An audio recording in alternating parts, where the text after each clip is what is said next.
Assalamualaikum warahmatullahi wabarakatuh. Nah, pada pertemuan kali ini ataupun di video ini kita bersama-sama akan membahas tentang usaha pelestarian lingkungan. Mari kita simak video selanjutnya. Bagaimana sih rasa air laut itu? Ya, air laut terasa asin. Jika kamu berenang di pantai dan terpercik air laut, kamu akan mengetahui bahwa air laut terasa asin. Sebagian besar, 97% air yang menutupi planet bumi ini berupa air laut. Air laut tidak bagus untuk diminum. Air laut juga tidak dapat digunakan dalam kebanyakan industri dan keperluan rumah tangga. Untungnya 3% air di dunia berupa air segar, yaitu air yang tidak asin dan dapat digunakan untuk diminum, memasak, dan mencuci. Persyaratan air bersih meliputi 3 komponen.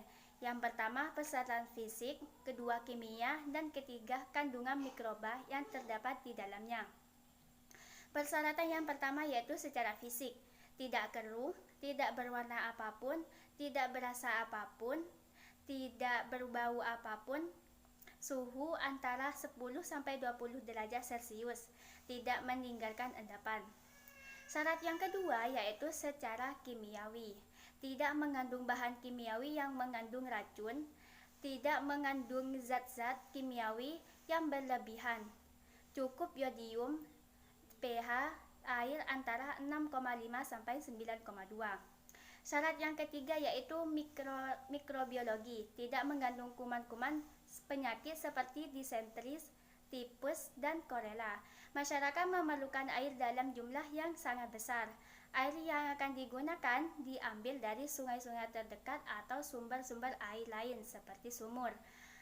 Air dari sungai dan sumber-sumber air dialirkan dan disimpan dalam tangki penampungan yang sangat besar.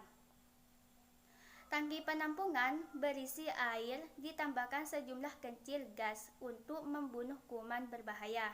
Selanjutnya, air dipompa melalui pipa bawah tanah menuju ke rumah-rumah penduduk. Air inilah yang digunakan untuk keperluan sehari-hari masyarakat. Sumber air lainnya didapat dari penggalian tanah.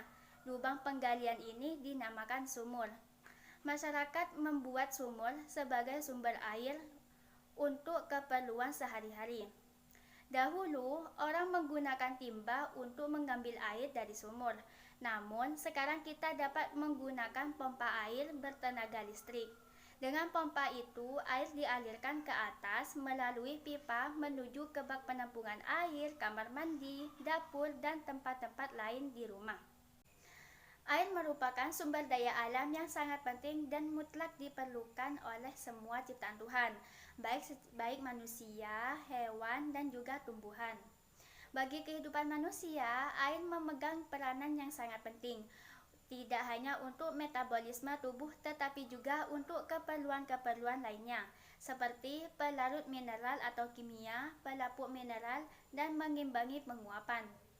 Selain itu, air juga digunakan dalam proses kehidupan manusia untuk kebutuhan sehari-hari seperti keperluan rumah tangga, keperluan industri, keperluan pertanian, keperluan pertambangan, dan sebagainya. Kebutuhan manusia akan air selalu mengalami peningkatan dari waktu ke waktu, bukan saja karena meningkatnya jumlah manusia yang memerlukan air tersebut, melainkan juga karena meningkatnya intensitas dan ragam dari kebutuhan akan air tersebut.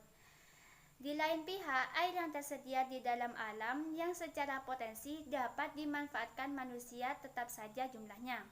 Berdasarkan pendapat tersebut, air yang dimanfaatkan penduduk untuk kebutuhan sehari-hari pun harus diperhatikan sesuai standar kualitas air minum.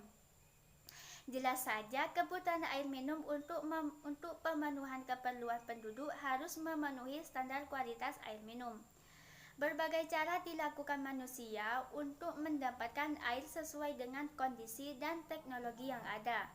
Namun, dalam menyediakan air bersih, khususnya untuk keperluan rumah tangga, hendaknya harus diperhatikan syarat-syarat atau standar kualitas air bersih.